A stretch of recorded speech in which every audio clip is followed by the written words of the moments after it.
আজ 30শে এপ্রিল সপ্তাহের প্রথম দিন সোমবার এবং আজকের এপ্রিল মাসের সবথেকে তীব্র দাবদাহ এতগুলো বিষয়কে কাজে লাগিয়ে শান্তির মোড়ে শান্তির বার্তা দিতে ভারতীয় জনতা পার্টির পক্ষ থেকে আজকে আমাদের পথসভা। এখান থেকে একটু পেরিয়ে গেলেই চন্দনপিড়ি, যার মূল কথা সেদিনের তেভাগা আন্দোলনে দখল রেখে করো চাষ, কাস্তেতে দাও সার, তেভাগা না মানলে দেব না সোনার ধান। সেদিনের অহল্যা বাতাসির 1948-এর 27শে এপ্রিল নারীদের ক্ষমতায়নের প্রতীক চন্দনপিড়ির ইতিহাস আজকে আমাদের কাছে জাগ্রত। এমনই একটি বিশেষ সন্ধিক্ষণে আমরা উপনীত হয়েছি অষ্টাদশ লোকসভা নির্বাচনকে কেন্দ্র করে। উপস্থিত হয়েছেন এত কর্মী সমর্থক এবং এই মোড়ে বিভিন্ন ব্যবসায়ী বৃন্দ, সবাইকে স্যালুট এবং সম্মান শ্রদ্ধা জানাই। এই মণ্ডলে যার নেতৃত্বে আপনারা লড়ছেন এবং যে মন্ত্রে আপনারা সবাই প্রতিশ্রুতিবদ্ধ হয়েছেন, পথেই এবার নামো সাথী, পথেই হবে পথ দেখা। সেই লড়াকু সভাপতি সম্মানীয় অনুপ সামন্ত মহাশয়কে ধন্যবাদ জানাই। এই মণ্ডলের অন্যতম নেতৃত্ব এবং যার পরিচয় এই মুহূর্তে নামখানা পঞ্চায়েতের খুব ভালো জায়গা দাপটের সঙ্গে। Opposition is the beauty of democracy. বিরোধী হচ্ছে একমাত্র গণতন্ত্রের প্রধান সৌন্দর্য। এই সৌন্দর্যকে যিনি ফুটিয়ে তুলছেন সম্মানীয় অরুণ জানা মহাশয়কে ধন্যবাদ, শুভেচ্ছা জানাই। মহিলাদের ক্ষমতায়ন, মহিলাদের আন্দোলনে যিনি দিশারি হিসাবে মণ্ডলে কাজ করছেন সাগর মণ্ডল 5-এর সম্মানীয় মহিলা মোর্চার সভানেত্রীকে ধন্যবাদ জানাই। মণ্ডলের সাধারণ সম্পাদক পীযূষ বাবুকে এবং যিনি সঞ্চালনা করছেন সম্মানীয় সুজয় ভাইকে, খুব ভালো কথা বলছেন, ভালো বক্তব্য রাখছেন। সবাইকে সম্মান শ্রদ্ধা জানিয়ে কিছু কথা আপনাদের সামনে বলি। ভোট আসে, ভোট যায়, ভোট পাখি হয়ে অনেকে ভোট চাইতে আসবে। আজকে আমি পঞ্চায়েত সমিতির ভারতীয় জনতা পার্টির প্রতীকে প্রতিনিধিত্ব করছি বিরোধী দলনেতা হিসাবে। তার জন্যই আজকে আমার পরিচয়টা হয়েছে বিরোধী দলনেতা। আমি শিক্ষক হলেও পরিচয়টা আমাকে দিয়েছে ভারতীয় জনতা পার্টি। যার পরিচয়ে আমি পরিচিতি লাভ করব তাকে নিশ্চয়ই আমাকে তার রাষ্ট্রে পৃষ্ঠে তার সাফল্যকে আমাকে তুলে ধরতে হবে। সাফল্য নয়, সমালোচনাও করতে হবে। ভারতবর্ষে জনতা পার্টি কিভাবে আজকে অষ্টাদশ লোকসভা সাধারণ নির্বাচনে ভারতবর্ষের অষ্টাদশ প্রধানমন্ত্রী নরেন্দ্র দামোদর দাস মোদী হ্যাট্রিকের লক্ষ্যে নির্বাচন করছেন। ভারতবর্ষের 7ম দফার ভোট চলছে। 19শে এপ্রিল শুরু হয়ে গেছে। তীব্র দাবদাহকে উপেক্ষা করে উত্তরে হাওয়া বইতে শুরু করেছে। উত্তরে হাওয়া বইছে, বইতে বইতে 1লা জুন 17ই জ্যৈষ্ঠ মথুরাপুরের লোকসভাতে পদ্মফুল ফোটাবেন তো? এই পদ্মফুলে অশোক কুমার পুরকাইত বিশিষ্ট শিক্ষক, উনি জাগ্রত হয়েছেন, আপনাদের সামনে অভিনন্দনের অপেক্ষায় আছেন। ভারতীয় জনতা পার্টি ইতিহাস বলতে গেলে যখন আমরা দেখেছি 1984 সাল ভারতবর্ষে একমাত্র প্রতিনিধিত্ব করছে 2 জন সাংসদ, তার মধ্যে রয়েছেন ভারতরত্ন অটল বিহারী বাজপেয়ী। সেদিনে তার কথা, একদিন ऐसा आएगा जो सारा भारतवर्ष में कमल खिलेगा। আজকের দিনে দাঁড়িয়ে ভারতবর্ষের 17টি অঙ্গরাজ্যে পদ্মফুল ফুটেছে আর পশ্চিমবঙ্গ তার অপেক্ষায় আছে। 1984-তে 2 ছিল, কংগ্রেস রহস্য করছে। কংগ্রেস বলছে আরে 543টা লোকসভার আসনে মাত্র 2 জন সাংসদ নিয়ে এত বড় কথা। সেদিনের কথা অটল বিহারী বাজপেয়ী বলেছিলেন, হ্যাঁ আপনারা হাস্য রসাত্মক ব্যঙ্গাত্মক চিত্তে আমাকে অনেক কথা বলতে পারেন, একদিন দেখবেন আপনারা সংসদে প্রতিনিধিত্ব করার মতো কেউ থাকবে না। তাই আজকের দিনে দাঁড়িয়ে ভারতবর্ষের বুকে কংগ্রেস ফিনিশ হয়ে গেছে, বিরোধী দলের তকমা কদিন পরে চলে যাবে। এটাই হচ্ছে বলা হয় হিস্ট্রি রিপিটস ইটসেলফ, ইতিহাস কাউকে কখনো ক্ষমা করবে না। আর জয়ের যখন আমাদের লড়াইয়ের পথ যত বন্ধুর হবে, ততই আমাদের শপথের পথ তত আমাদের পক্ষে মাধুর্য থাকবে। সোজা পথে জয় ছিনিয়ে নেওয়ার কোনো আনন্দ থাকে না, অনুভূতি থাকে না। তাই তো সুভাষ বোস বলেছিল কি, freedom is not given, it is taken. স্বাধীনতাকে ছিনিয়ে নিতে হয়, কেউ দিয়ে দেয় না। আমাদের সেই ছিনিয়ে নেওয়ার লড়াইয়ে আমরা এগিয়ে আসবো, পদ্ম ফুলের প্রতীকে আমরা লড়াই করব, লড়াইয়ের ময়দানে আমরা নেমেছি। ভাবতে পেরেছেন 1984-2 1989 সালে সাধারণ নির্বাচনে ভারতবর্ষে বিজেপি পেল 84টি আসন, আর 2014-তে 282টা আসন নিয়ে ভারতবর্ষে প্রধানমন্ত্রী আসন অলঙ্কৃত করলেন কে? নরেন্দ্র দামোদর দাস মোদী। আর 2019-এ 302 আর 2024-এ ইসবার 400 পার। এই ম্যান্ডেটে এগিয়ে যেতে হবে। 400টার অধিক আসন নিয়ে ভারতবর্ষের প্রধানমন্ত্রী আসনে হ্যাট্রিকের জায়গাতে পৌঁছে যাবেন। 56 ইঞ্চি একমাত্র ভারতবর্ষে প্রতিনিধিত্ব করছে 193টি দেশের মধ্যে একমাত্র সম্রাজ্ঞী শাসন, যিনি আমাদের ভারতবর্ষকে এক জায়গায় নিয়ে চলে গেছে, যার পায়ের তলাতে এসে পাপুয়া নিউ গিনির যিনি প্রধানমন্ত্রী মারাপে প্রণাম করছেন। ভারতবর্ষে কোনোদিন দেখেনি প্রধানমন্ত্রীকে পা ছুঁয়ে প্রণাম করছে এক অন্য দেশের রাষ্ট্রনায়ক পাপুয়া নিউ গিনির, তিনিই প্রধানমন্ত্রী নরেন্দ্র দামোদর দাস মোদী। ভোটের জন্য ভিক্ষা আপনাদের কাছে করব না, করব কিছু কাজের ভিত্তিতে। একটা দলের নীতি থাকবে, আদর্শ থাকবে, ন্যায় থাকবে, সততা থাকবে, তার ভিত্তিতে একটা দল তৈরি হবে। যে দলে ন্যায় থাকবে না, নীতি থাকবে না, সেই দলটি কোনো দল নয়। সেই দলটি একটা কোম্পানিতে পরিণত হবে, জুমলা পার্টিতে পরিণত হবে। তার একমাত্র উদাহরণ পশ্চিমবঙ্গের বুকে যে দলটি শাসন করছে কোনো রাজনৈতিক দল নয়, একটা দল যার মধ্যে নীতি নেই, আদর্শ নেই, বর্তমানে ভবিষ্যৎ নেই, বর্তমানে চলার গতি নেই, অতীতের ঐতিহ্য নেই। সেই দলটিকে আপনারা ভোট দেবেন না? ভারতবর্ষের বুকে মাত্র 45টা আসন নিয়ে যে লড়াই করছে, ভারতবর্ষের প্রধানমন্ত্রী হওয়ার স্বপ্ন দেখছে, আর ভারতবর্ষের বুকে 543টি আসন নিয়ে লোকসভাতে নির্বাচনে যিনি লড়ছে ভারতবর্ষের জাতীয়তা পার্টি, ভারতবর্ষের একমাত্র গণতন্ত্রের সমন্বয় ধর্ম সমন্বয়কারী একমাত্র পার্টি ভারতীয় জনতা পার্টি, তার নেতৃত্বে এনডিএ সরকারকে ভোট দেবেন না এই জড়া ফুলের প্রতীকে ভোট দেবেন? বলেছে এ লড়াই সেই সে লড়াই, সকল হিসেব গুছিয়ে দেওয়ার। এ লড়াই সেই সে লড়াই, বাকির হিসাব গুছিয়ে দেওয়ার হিসেবটা গুছিয়ে দেবেন। 1 জুনে ভোটটি দিয়ে দেখিয়ে দেবেন। মথুরাপুর তফসিল কেন্দ্রে একদিনও সিএম জাটুয়াকে দেখা যায়নি। ডুমুরের ফুল সমার্থক শব্দ দেখতে পেয়েছি কখনো?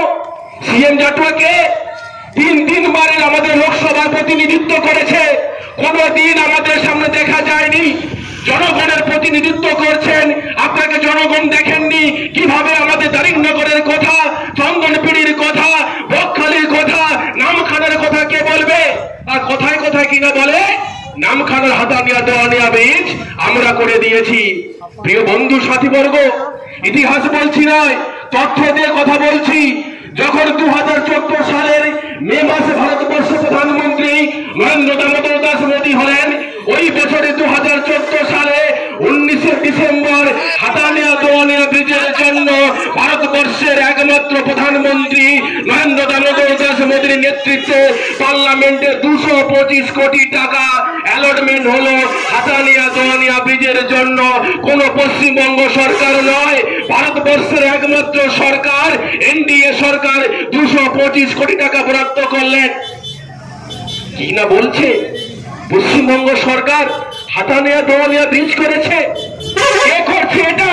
Ministry of road and transport, government government of India ভারতবর্ষের সড়ক ও পরিবহন দপ্তরের 225 কোটি টাকা ব্যয়ে নিউ দিল্লির একজন আমাদের কন্ট্রাক্টর, নাম তার চৈতন্য প্রাইভেট লিমিটেড, তারই উদ্যোগে 2014 সাল থেকে 2019 সালে 225 কোটি টাকা ব্যয়ে ভারতবর্ষে দক্ষিণ প্রান্তে আদানিয়া দৌনিয়া ব্রিজ করে আমাদের দুটো ভূখণ্ডকে যুক্ত করেছে একমাত্র ভারতবর্ষের সরকার, এনডিএ সরকার।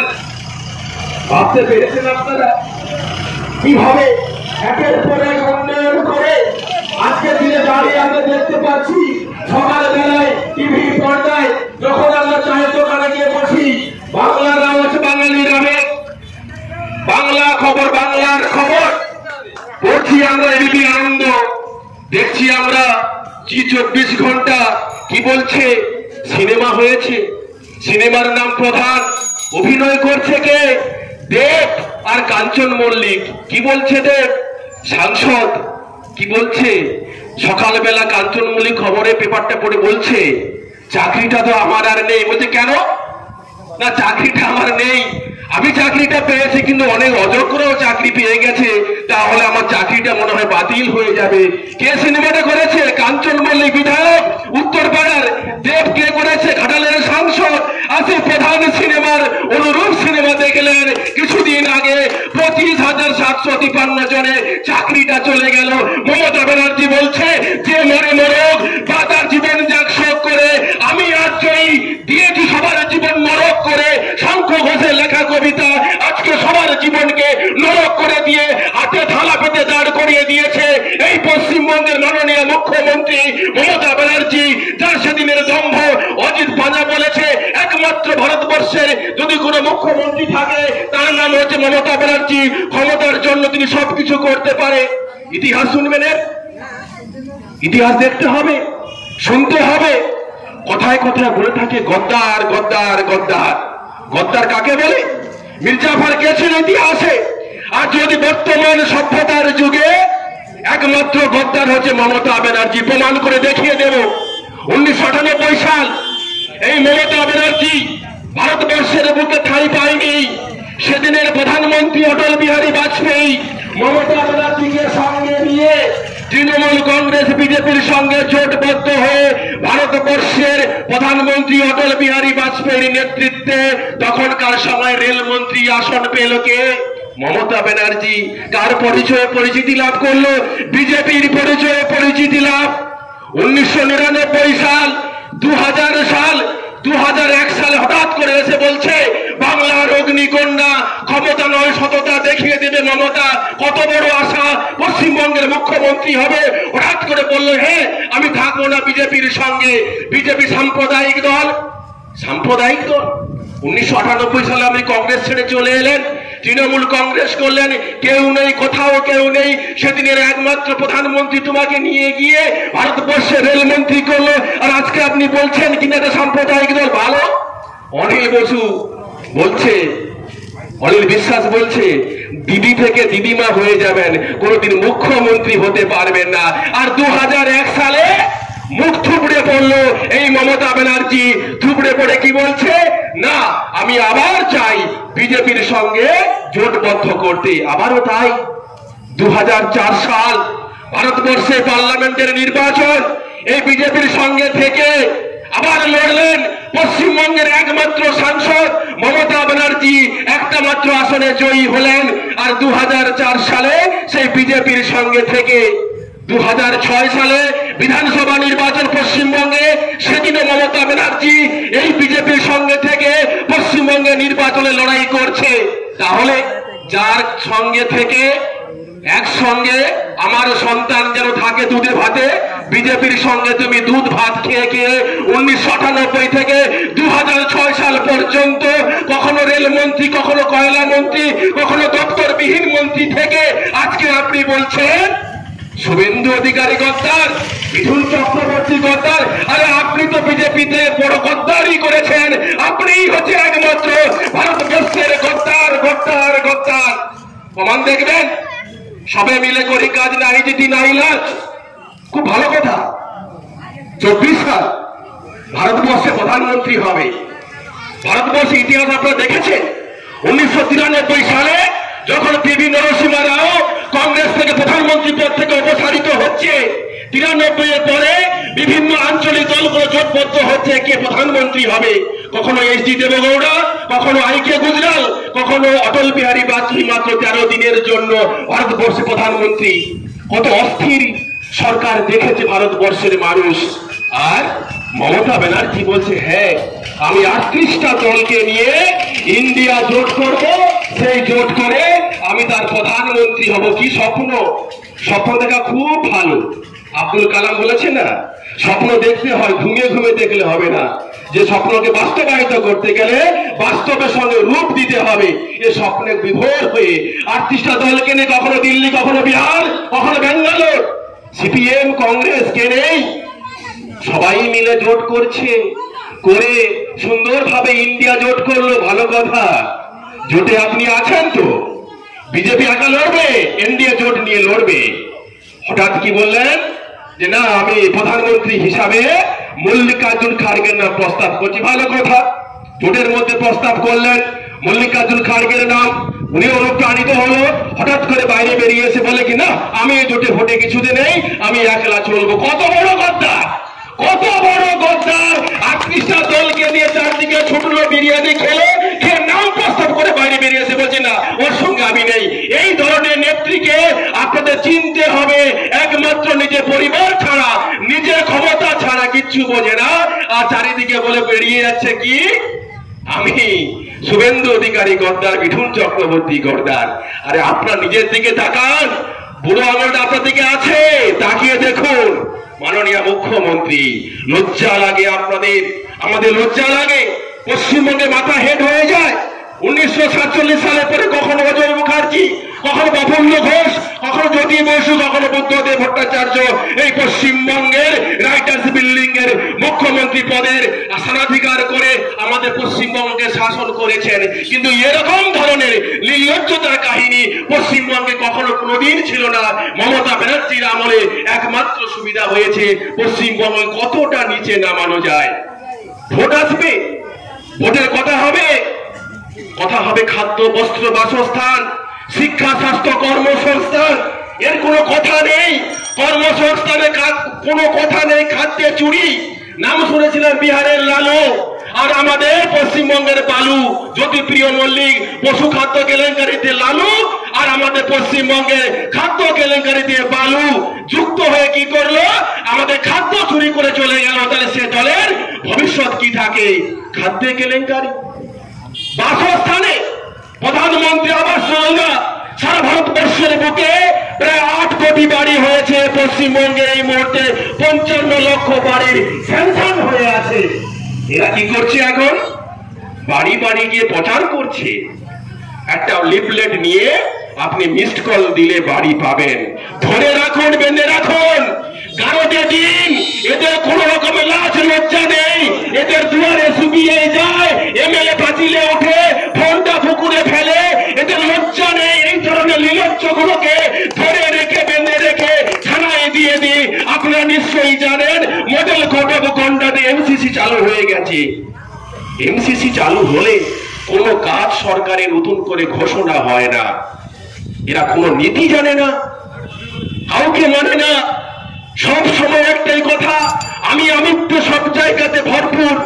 এই ধরনের লোকগুলোকে বেছে নিতে হবে, ভাবতে হবে। সকাল বেলায় যখন সূর্য উঠছে, এখন সকাল, এটা রাতের চেয়ে অন্ধকার। একি সূর্য নাকি স্বপ্নের চিতা, একি পাখির কুজন নাকি মানুষের হাহাকার। সন্দেশখালীর গল্প শুনলে নারী জাতির সম্ভ্রম নষ্ট করে চারিদিকে আওয়াজ তুলেছে। চোখ খুলে বঙ্গবাসী কাঁদছে, দেখো সন্দেশখালী। আরে খেলি তো খেলি, কয়লা খেলি, গরু খেলি, খেলি নদীর বালি। বউ মেয়েদের বাদ দিলি না, বলছে সন্দেশখালী। এই সন্দেশখালী এদেরকে ভাবতে হবে, দেখতে হবে, আর জানতে হবে কি করেছে। মনে হচ্ছে যেন দ্বিতীয় বিশ্বযুদ্ধ হয়ে গেছে। তৃতীয় বিশ্বযুদ্ধ হচ্ছে। এনএসজি কমান্ডো নেমেছে। 26/11 আফজল কাসবকে যখন মুম্বাই বিস্ফোরণ থেকে ধরা হয়, এনএসজি কমান্ডো রোবট নিয়ে ঢুকছে। কোন জায়গাতে আছি? পশ্চিমবঙ্গ দেখছে আজ। সন্দেশখালীতে দেখছে, যা কখনো আপনার জন্মে দেখেননি, তিন পুরুষেও জন্মে দেখেননি। এই ধরনের ইতিহাস আপনাদের সাক্ষী থাকতে হবে। কত যে সাক্ষী থাকতে হবে তা ভাবতে পারবেন না। একটা যেন অস্ত্র দ্বীপে পরিণত হয়েছে।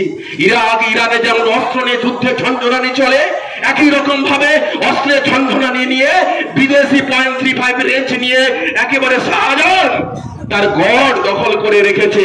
আর দিদিমণি কি বলছে? বাংলার গর্জন। হ্যাঁ, গর্জন তুলেছে। মহিলাদের গর্জন, তৃণমূলের বিসর্জন। মহিলাদের গর্জন, কৃষকের গর্জন, নারীর গর্জন, বেকারের গর্জন, তৃণমূলের বিসর্জন। 1 জুনের জন্য অপেক্ষায় থাকতে হবে। ভাবতে পেরেছেন ভারতবর্ষের প্রধানমন্ত্রী নরেন্দ্র দামোদর দাস মোদী কি করেছে? 14 থেকে 24 সাল 10 বছরে তার কি গ্যারান্টি ছিল? তার কি লাভার্থী প্রোগ্রাম ছিল? উপভোক্তাদের কি দিয়েছে? বাড়িতে বাড়িতে গিয়ে জিজ্ঞাসা করবেন। 2014 সালে শপথ গ্রহণের পরে প্রতিটা বাড়িতে বাড়িতে স্বচ্ছ নির্মল ভারত তার পক্ষে কি করেছে? 12 কোটি শৌচাগার করে দিয়েছে। 2015 সালে হাউসিং ফর অল বলেছে, না হিন্দু না মুসলিম না খ্রিস্টান না জৈন, সবার জন্য বাড়ি। সবকা সাথ সবকা বিশ্বাস সবকা বিকাশ।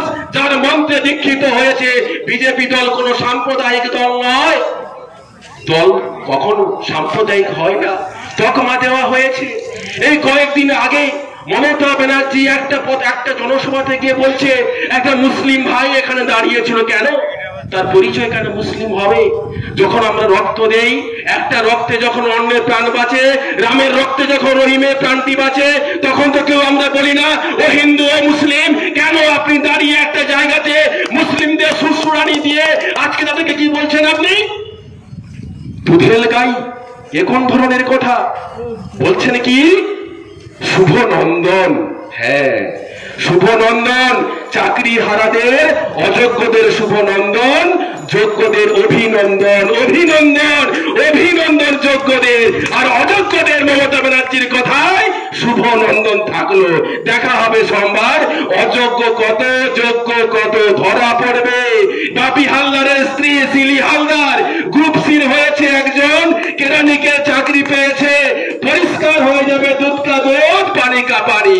অপেক্ষায় থাকতে হবে বন্ধুবর। ভাবতে পেরেছেন 2016 সাল 12 কোটি মহিলার বাড়িতে বিনা পয়সা এলপিজি কানেকশন। 2017 সাল প্রতিটি গর্ভবতী মায়েদের জন্য জননী সুরক্ষা যোজনা।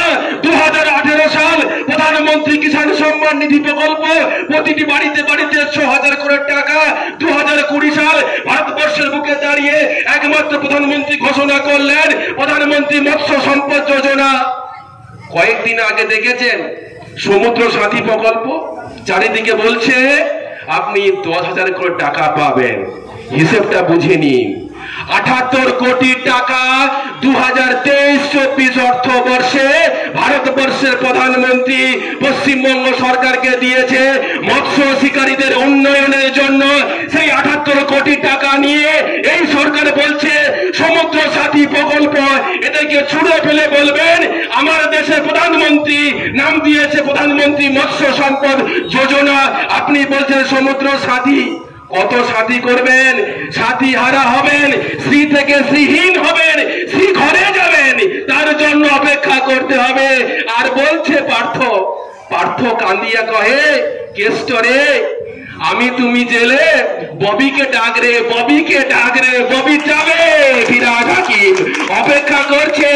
মিউনিসিপাল কর্পোরেশনের নিয়োগে দুর্নীতি, কত দুর্নীতি চলছে। পুলিশে দুর্নীতি, মিউনিসিপাল কর্পোরেশনের দুর্নীতি, খাদ্যে দুর্নীতি, শিক্ষায় দুর্নীতি, স্বাস্থ্যে দুর্নীতি, দুর্নীতি ভরা।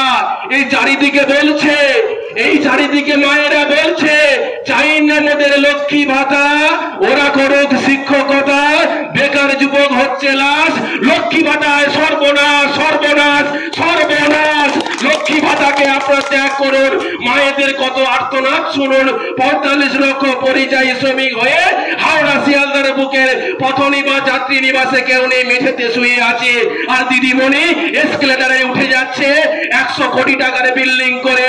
আমাদেরকে বোকা বানিয়ে, মানুষকে বোকা বানানো খুবই সহজ, তাকে বোঝানো যাওয়া কতটাই কঠিন যে আপনি কতটা কষ্টে আছেন। এই কষ্টে রাখার জন্য মমতা ব্যানার্জিকে যোগ্য জবাব দিয়ে পশ্চিমবঙ্গ থেকে বিতাড়িত করার জন্য 24-এর ট্রেলারে আপনাদেরকে সামিল হতে হবে, পদ্ম ফুলে ভোটটা দিয়ে ভাবাতে হবে আপনি কতদিন মিথ্যে কথা বলে আমাদেরকে বোকা বানিয়ে যাবেন। কথা শুনবেন, 2020 সাল ভারতবর্ষের বুকে চারিদিকে মহামারী, করোনার প্রকোপ, প্রত্যেকে আমরা জবুথবু হয়ে গেছি, বাড়ি থেকে বেরোতে পারছি না। সেদিনের প্রধানমন্ত্রী নরেন্দ্র দামোদর দাস মোদী ভারতবর্ষকে বললেন, আমি আছি, 140 কোটি মানুষের প্রতিনিধিত্ব করছি, আমাকে ভাবতে হবে, ভাবতে দিন। 220 কোটিরও বেশি ডোজ দিয়ে, আমাদের জীবনদায়ী ডোজ দিয়ে বাঁচিয়ে রেখেছে একমাত্র প্রধানমন্ত্রী নরেন্দ্র দামোদর দাস মোদী। আর আমাদের পশ্চিমবঙ্গের মাননীয় মুখ্যমন্ত্রী তার সাংসদ মিমি চক্রবর্তীকে জাল ভ্যাকসিন দিয়ে তাকে কি করলো, হসপিটালে ভর্তি করে দিয়েছে। কোথায় বসবাস করছেন? ভাবিয়ে কখনো ভেবেছেন? অকপটে ভাববেন, স্বপ্নে ভাববেন কোথায় দাঁড়িয়ে আছি আমরা। একে একে করে বলছে, যামিনী রায় বলছে, নাই কি রে সুখ, নাই কি রে সুখ, এ ধরা কি শুধু বিষাদময়। চারিদিকে বোমা বারুদের গন্ধ, কখনো দেখছি কাঠি, কখনো এগরা, কখনো বজবজ, বোমা বারুদের গন্ধে ভরা পশ্চিমবঙ্গের বসুন্ধরা। এদের সন্ত্রাস যে তৈরি, সেদে কাটমানিতে সেরা, কাটমানিতে সেরা। পশ্চিমবঙ্গের এত কাটমানি খোর, বোমা বারুদের গন্ধে ভরা এই পশ্চিমবঙ্গের বসুন্ধরাতে থাকবেন কি করে? সূর্য যখন যুদ্ধে ঢাকে আর আমাদের মাটি যখন রক্তে ঢাকে, ফুলগুলি সব ফুটবে কোথায়? তখন ভারতবর্ষের প্রধানমন্ত্রী বলছে, হ্যাঁ আমার 140 কোটি মানুষের একমাত্র ফুল ফোটানোর দায়িত্ব আমার। ফুলটি হচ্ছে পদ্ম ফুল, পদ্ম ফুল, পদ্ম ফুল। মায়ের বন্দনার কাজে লাগবে, মায়ের বন্দনাতে দেবেন, এই পদ্ম ফুলের সাক্ষী থাকবেন। আর 2024-এ দাঁড়িয়ে ভাবতে হবে 30 কোটি টাকা, 30 লক্ষ কোটি টাকা ভর্তুকি দিয়েছে যারা সার কেনেন 2023-24 অর্থবর্ষে। 6317 কোটি টাকা আপনাদের কৃষি যন্ত্রপাতি কেনার জন্য এডিএ অফিস থেকে ছাড় দেওয়া হয়েছে। কেন্দ্রের টাকা, হিসেবগুলো বলছি, মিলিয়ে নেবেন। 2023-24 অর্থবর্ষে চারিদিকে পথশ্রী বলছে না, ভারতবর্ষের সরকার প্রায় 1600 কোটি টাকা দিয়েছে আমাদের সড়ক পথ নির্মাণ করার জন্য। টাকাটা কার? ভারতবর্ষের যুক্তরাষ্ট্রীয় কাঠামোতে বহু গণতান্ত্রিক থাকবে, গণতন্ত্রে বহু দল থাকবে, বহুত্ববাদ থাকবে, বহু সংস্কৃতি থাকবে। তাই তো বলা হয় না, আমাদের চারিদিকে বলা হয় কি, সবার উপরে মানব সত্য, তাহার উপরে নাই। মানব ধর্মকে যিনি বেছে নিয়েছেন তিনি তো ভারতবর্ষের প্রধানমন্ত্রী। এত আঞ্চলিকতাবাদ থাকবে। আজকে মোদী বলেছে সাক্ষাৎকারে, আঞ্চলিকতাবাদ থাকবে, আঞ্চলিক দলগুলো ইচ্ছে থাকবে, তাদের উন্নয়নের সীমা থাকবে। তার জন্যই তো আমরা এনডিএ জোট করেছি। আমরা বিজেপি একা পারি ভারতবর্ষে শাসন ক্ষমতায় থাকতে, কিন্তু আঞ্চলিক দলগুলোকে নেওয়া হয় একটা কারণে, অঞ্চল ভিত্তিক কিছু মানুষের আশা আকাঙ্ক্ষা থাকে, সেগুলোকে আমাদের পূরণ করতে হবে। আজকে উত্তর পূর্ব ভারত যে 7টা আমাদের স্টেট রয়েছে, যাকে 7 সিস্টার বলি, আসাম, ত্রিপুরা, নাগাল্যান্ড, মিজোরাম, মণিপুর, তাদের দেখবেন আজকে সড়ক পথে কত উন্নয়ন হয়েছে। প্রতিদিন 37 কিলোমিটার করে আমাদের সড়ক পথের বিস্তার চলছে, যার মূল শিরোপায় থেকেছে ভারতবর্ষের তামাম মন্ত্রী নীতিন গডকরি, যার নেতৃত্বে ভারতবর্ষের সড়ক পথের বিস্তার আজকে পৃথিবীর মধ্যে অন্যতম জায়গায় চলে গেছে। ভারতবর্ষ ভেবেছেন কখনো পঞ্চম বৃহত্তম অর্থনীতি দেশ রয়েছে, আর কিছুদিন পরে তৃতীয় বৃহত্তম অর্থনীতি দেশ হবে। 2035 সালে ভারতবর্ষে অলিম্পিক হবে। ভাবতে পেরেছেন? কখনো ভাবতে পেরেছেন? ভারতবর্ষের বুকে দাঁড়িয়ে এসে একটি কথা হবে, ওয়ান নেশন ওয়ান ইলেকশন, এক জাতি এক ভোট। এত ভোট হবে না, ভোট হবে একটি।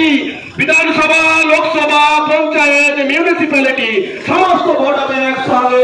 ওয়ান নেশন ওয়ান ইলেকশন 1947 থেকে 1967 পর্যন্ত 20 বছর ধরে ভারতবর্ষে ছিল এক জাতি এক নির্বাচন। সেই জিনিসটিকে কায়েম করতে চলেছে ভারতবর্ষের বর্তমান সরকার, বিজেপি সরকার। 2024-এর সংকল্প পত্রে আমাদের ম্যানিফেস্টোতে বলা হয়েছে ওয়ান নেশন ওয়ান ইলেকশন হবে। কেন? কত টাকা অপচয় হয়, এক একটা করে ভোট হলে কোটি কোটি টাকা সবকিছু অপচয় হয়ে চলে যায়। কার টাকা? আবার আপনাদের টাকা, রাজস্বের টাকা, রেভিনিউর টাকা। সেই টাকাকে সুরক্ষিত করার জন্য ভারতবর্ষে প্রধানমন্ত্রী বলেছেন। আর 25% সরকারি কর্মচারী সারা বছরই ইলেকশনের কাজে ব্যস্ত থাকার ফলে ভারতবর্ষে ডেভেলপমেন্টে ক্ষয়ক্ষতি হচ্ছে। তাহলে যার কথা হবে ডেভেলপমেন্ট, উন্নয়নের কথা হবে, আর যে বলে থাকে জয় শ্রীরামের কথা, আরে শ্রী মানে সমৃদ্ধি, আর রাম মানে কি? সততার প্রতীক। আমরা সততার কথা বলি, সমৃদ্ধির কথা বলি। আর যারা জয় শ্রীরামকে যারা গালাগাল দেয় তারা সততা জানে না, সমৃদ্ধি জানে না, আমাদের পশ্চিমবঙ্গের অস্মিতা জানে না। এই অস্মিতা বিহীন দলকে আবার ছেটে ফেলুন, ছেটে ফেলুন, ছেটে ফেলুন, আর বলতে থাকুন আর নয় কোনো ভুল দেবে না, কখনো ভুল করলে কখনো দেবে না জোড়া ফুলের ভুল। আর এই ভুল করলে ভারতবর্ষের বুকে কখনো এই পশ্চিমবঙ্গের সাংসদদের দ্বারা প্রধানমন্ত্রী নির্বাচিত হবে না। ভেবেছেন কখনো?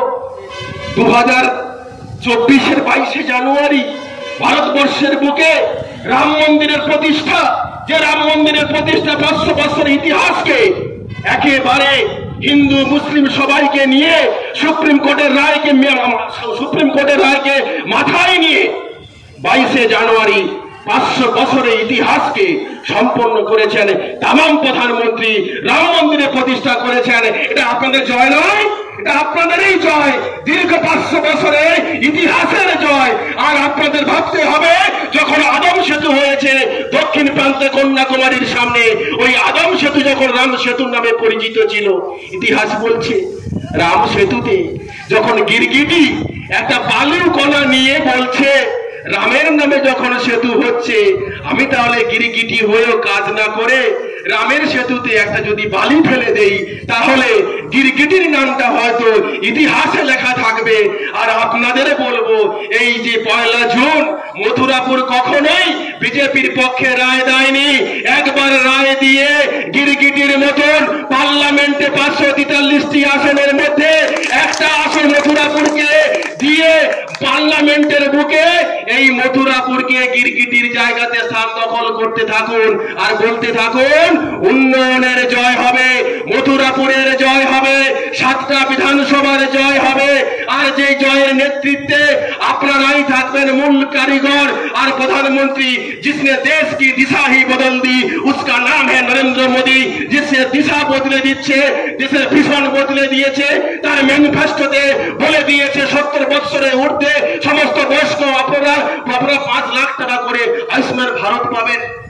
প্রতিটা বাড়িতে বাড়িতে এলপিজি সংযোগ হয়ে যাবে। যে সংযোগ হবে কোন সাহায্যে? পাইপের সাহায্যে। প্রধানমন্ত্রী জল জীবন মিশন 19,000 কোটি টাকা অলরেডি দেওয়া হয়ে গেছে এই পশ্চিমবঙ্গ সরকারকে। বাড়িতে বাড়িতে ট্যাপ কানেকশন দিয়ে বলেছে হর ঘর নল সে জল। কোথাও কোনো কাজ হয়নি, হবে না। কাটমানিতেই সব শেষ। বুঝবেন আপনারা, ভাববেন পশ্চিমবঙ্গের ভবিতব্যের কথা ভেবে চিন্তা করে আপনারা দেখবেন আর বলবেন যে 1 তারিখে যে ভোটটি হবে মথুরাপুরের স্বার্থে ভোট নয়, 140 কোটি মানুষের স্বার্থের ভোট। ভারতবর্ষে প্রধানমন্ত্রী চালিকা শক্তির ভোট, পঞ্চায়েতের ভোট নয়। এই ভোটটিকে নষ্ট না করে আপনাদের কাছে সর্বাগ্রে প্রণাম জানিয়ে 1 জুনের ভোটটিকে ঠিক জায়গাতে সকাল সকালে গিয়ে পত্র ফুলে দিয়ে ভারতবর্ষের বুকে যিনি প্রতিনিধিত্ব করবেন অশোক কুমার পুরকাইতকে ভোটটি দিয়ে বিশিষ্ট শিক্ষককে মথুরাপুরে প্রতিনিধিত্বের সুযোগটা করে দিন। এই আশা আকাঙ্ক্ষা রেখে আপনাদেরকে সম্মান সম্ভ্রম জানিয়ে আমার বক্তব্য ইতি টানলাম। জয় হিন্দ, বন্দে মাতরম, ভারত মাতা কি জয়।